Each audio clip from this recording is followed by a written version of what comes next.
अस्सलाम वालेकुम and welcome to my YouTube channel. I hope सब खैरियत से होंगे और बहुत खुश होंगे। तो आज मैं आपके साथ शेयर करने वाली हूँ बहुत ही झटपट मज़ेदार से गाजर के हलवे की रेसिपी। ये रेसिपी आपने एक बार ज़रूर ट्राई करनी है और कमेंट सेक्शन में मुझे फ़ीडबैक दीजिएगा कि आपको आज की रेसिपी कैसी लगी। तो चलें सबसे पहले स्टार्ट करते हैं। यहाँ पर मैंने जो है वो 1.5 किलो जितनी गाजर ले ली थी, इसको मैंने इस तरह से छिलका अच्छे से उतार के ग्रेट करके रख लिया था। उसके बाद एक कढ़ाई में मैंने जो है 2 टेबल स्पून भर कर घी के ऐड किए थे। देसी घी मैंने ऐड किया था। अगर आपके पास देसी घी नहीं है तो आप इसमें नॉर्मल घी भी ऐड कर सकते हैं। उसके बाद यहाँ पर मैंने जो है वो 3 अदद जो है वो हरी इलायची ऐड करी। उसके बाद जो ग्रेट की हुई गाजर थी सारी इसमें ऐड कर दी। गाजर ऐड करने के बाद 3 से 4 मिनट के लिए इसको हाई फ्लेम पे इस तरह से कुक करना है इसको जो है, ताकि ये गाजर जो है वो अच्छे से घी और इलायची में मिक्स हो जाए। जब ये 3 से 4 मिनट गुजर जाएंगे, ये इस तरह से हो जाएगी। अब जो है हम इसमें ऐड करेंगे दूध।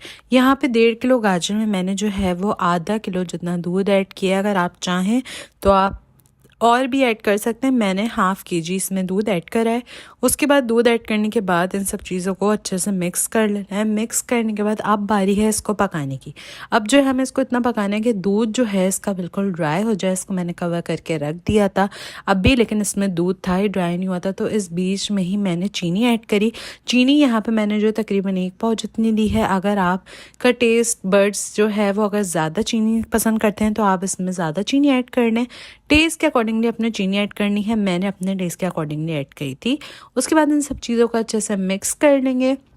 मिक्स करने के बाद हमें जो है इसमें हल्का हल्का चम्मच चलाते रहना है और जो है इसको तब तक पकाना है जब तक कि दूध जो है इसमें ख़त्म ना हो जाए। इसको मैंने जो है वो कवर करके रख दिया था। कवर करने के बाद जब मैंने इसको लिड रिमूव किया तो यहाँ पे तकरीबन जो है वो दूध सारा ख़त्म हो चुका था, लेकिन अभी भी जो है इसमें बाकी था। दूध को जो है वो बिल्कुल ड्राई कर देना है, जब ही जाके ये हलवा बनेगा।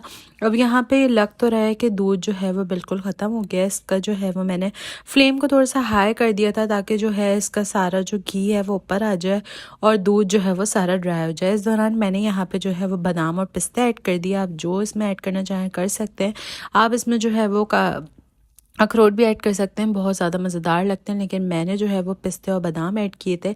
उसके बाद दोबारा से इसको मैंने थोड़ा हाई फ्लेम पे जो है वो कुक किया है। इसकी भुनाई लगाई है और जो है देखते रहना है कि ये जले ना, और इसमें हमें साथ साथ इसका चम्मच चलाते रहना है।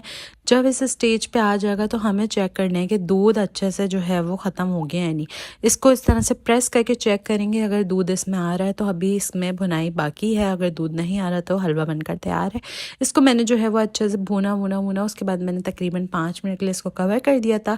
उसके बाद मैंने दोबारा चेक किया तो दूध बिल्कुल अच्छे से ड्राई हो चुका था और ये हलवा बनकर बिल्कुल परफेक्ट सा गाजर का हलवा बनकर तैयार था और इंतहाई मज़ेदार।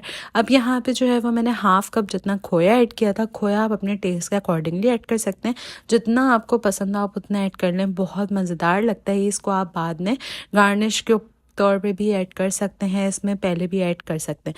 मैंने इसको इस तरह से गार्निश कर दिया था ऊपर। इसके बाद इसमें मैंने बादाम पिस्ते जो कट करके रखे थे उसको गार्निश किया और ये गाजर का हलवा बनकर तैयार है। आपने भी इस रेसिपी को ज़रूर ट्राई करना है। तो मिलती हूँ अपनी अगली वीडियो में, तब तक के लिए अपना बहुत सारा ख्याल रखिएगा। अल्लाह हाफ़िज़।